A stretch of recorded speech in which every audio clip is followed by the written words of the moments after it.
1989, it was established by Sergei Mavrodi in Russia. Some call him the mastermind, some call him the fraudster. He started by importing computers and office equipment. In January 1992, the company was accused of tax evasion, leading to the collapse of MMM.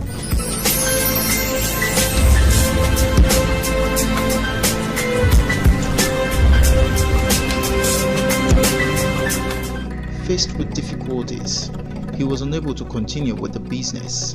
The company switched to financial sector. It offered American stocks to Russian investors, but met with little success and shut down. In 1994, MMM created a successful pyramid scheme and started attracting money from private investors, promising annual returns of 1,000%. It became clear that the pyramid scheme was Mavrodi's initial master plan.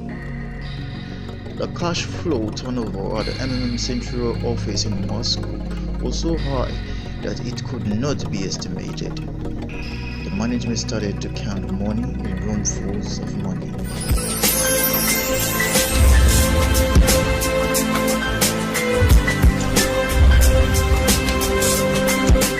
Regular publication in the media of the rising MMM share price led President Boris Yeltsin to issue a decree in June 1994 prohibiting financial institutions from publicizing their expected income.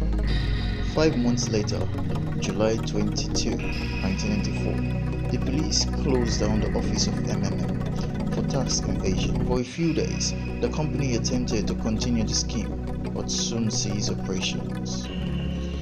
At that point, Invest Consulting, one of the company's subsidiaries, owed more than 50 billion Russian rubles in tax equivalent to $26 million, and MMM itself owed between 100 billion and 3 trillion Russian rubles to the investors, equivalent from $50 million to $1.5 billion.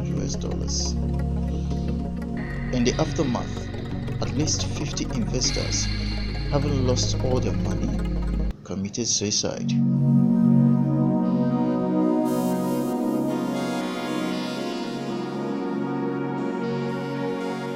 Again, in August 1994, Mavrodi was arrested for tax evasion. However, he was soon elected to the Russian State Duma with the support of the deceived investors. He argued that the government, not MMM, was responsible for people losing their money and promised to initiate a payback program. In October 1995, the Duma cancelled Mavrodi's right to immunity as a deputy. In 1986, he tried to run for Russian presidency, but all he received was rejection. 2 years later, on September 22, 1997, MMM declared bankruptcy. While it was believed that Sergei Mavrodi was on the run and flee to the United States.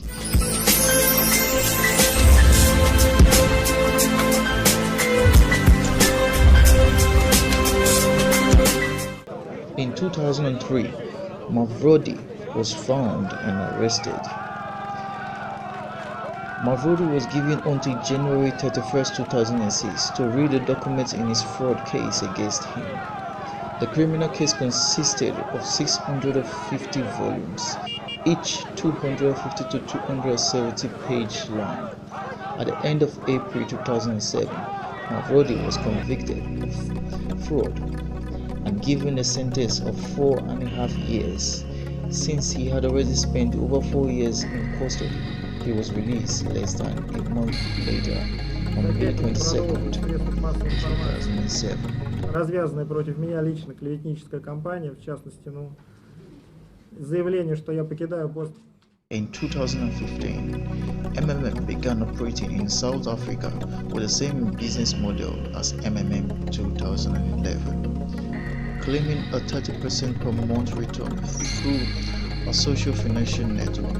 The group was identified as a possible pyramid scheme by the National Consumer Commission and accounts of clients were later frozen, like Capitec Bank.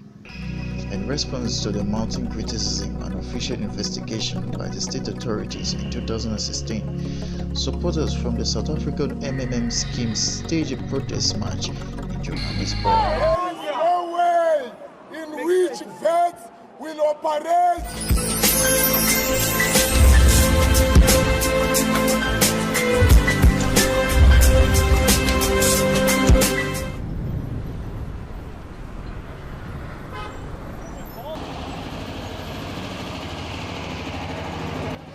In November 2015, MMM launched a website targeting the Nigerian audience, also claiming a 30% per month return, including other acquirable bonuses.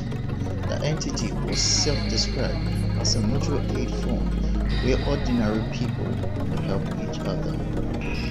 2.4 million people had signed up by late 2016, with the country's unemployed as primary targets. Nigeria's Economic and Financial Crime Commission (EFCC) has confirmed that they are monitoring the scheme. But how well are they doing that? Are they better than other countries whose citizens have been scammed for their earnings?